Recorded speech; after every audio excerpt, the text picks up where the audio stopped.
Welcome to Photoshop Lesson 2, Basic Photo Corrections. In this lesson, you're going to learn how to do the following. We're going to understand image resolution and size.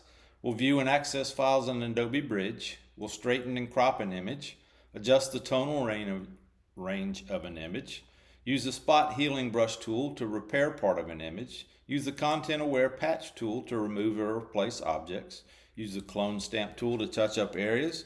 We'll remove digital artifacts from an image, and we will apply smart sharpen filters to finish retouching photos. Sounds like a lot. This is what we're going to start with. This image right here is the starting image. This is what it's going to look like when we finish. Some things. If you look at this image, you see that it's crooked, it's cattywampus. We're going to straighten it up. You see that the sky is kind of washed out. We got a nice blue sky here. You can see there's a crease. It's like this photo was folded up in somebody's wallet. And so we're going to take that crease out. You see in this picture, there's some random dude standing here. Let's pretend this is a picture of you and your family. And there was just a random guy that was in this picture, and we want to get rid of him. And you see that in this side over here, we have actually done that. So there's some strategies for retouching. How much retouching you do depends on the image you're working on and your goals for it.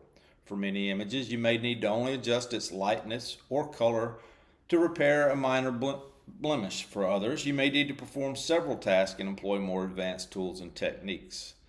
So most retouching procedures follow these general steps, which we'll learn about. We're going to first duplicate the original image, working in a copy that keeps the original safe in case we need to start over.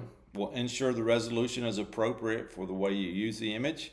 We'll crop it to its final size and orientation, adjust the overall contrast or tonal range, remove a color cast, repair flaws and scans of damaged photos, such as rips, dust, or stains.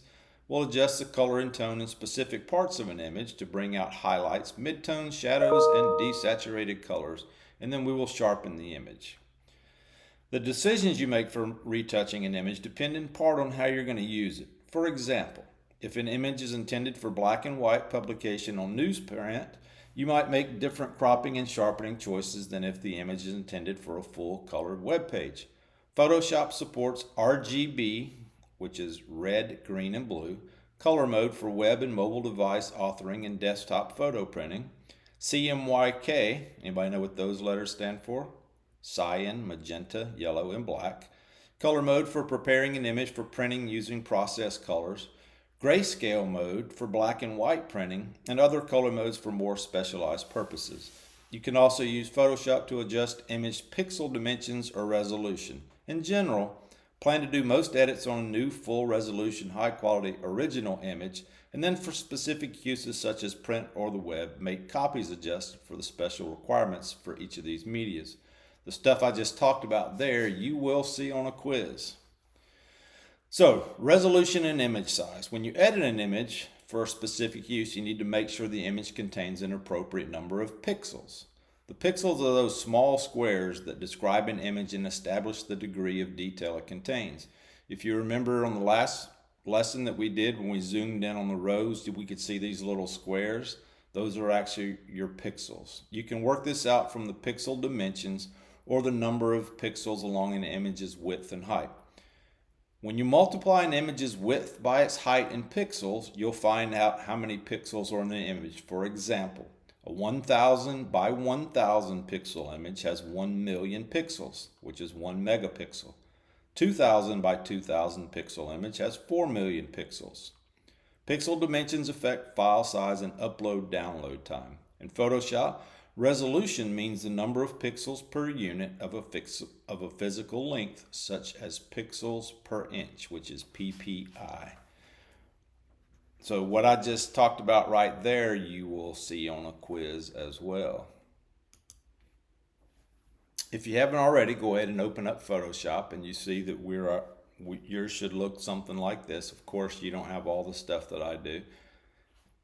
So we are now going to open up something in Adobe Bridge. So choose File, Browse in Bridge. And when you do that, it's going to open up Adobe Bridge. Now yours may take a while. If it hasn't been installed on your computer, we'll have to install it. I'm going to try and install everybody's on there, but if it's not, just get with me, and it's in your Creative Cloud and it can be installed. You will have access to it if you don't already. And if it's your first time, it may prompt you to enable the Photoshop extension in Bridge. Click yes or OK. So after it opens, it's going to display a collection of panels, menus, and buttons.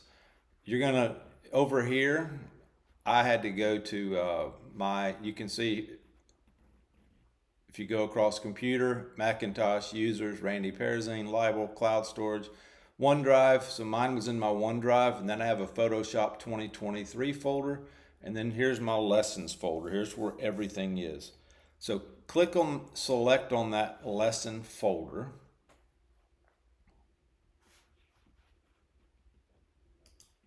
Making sure that folder is selected, click File, and then we're going to go down here and click Add to Favorites. And now you see, if anytime you open your Bridge, this is where your lessons will be. And when I double click on it, you see I have all my lessons in here. So all the files that I need are in these folders. By putting it in your favorites panel, it lets you quickly access files, folders, applications, and other assets that you frequently use. So let's double click lesson 02 to open that. And you can see that here's your start file. This is what I had up on the screen a little bit ago. And here's your end file. Well, you're not going to have the end file because I'm going to take it out. And the reason I'm going to take it out and not give it to you is because some of you, if I gave you this file, you would just simply turn this in and you wouldn't do all the stuff. You know who you are, and there are some of you that are going to do it. So I'm not going to give you that file. So let's double click on this, and that's going to open that in Photoshop. I'm going to click got it. All right, so this is what you should have up on your screen. So now I want you to click File, Save As, and we're going to title this 02 working underscore and then your last name. And we don't want it to be a TIF, so we're going to backspace over that, and we're going to change the format to Photoshop and make sure it's in your lesson 2 folder, and then click Save. And this will end this video if I can get my mouse to work. What?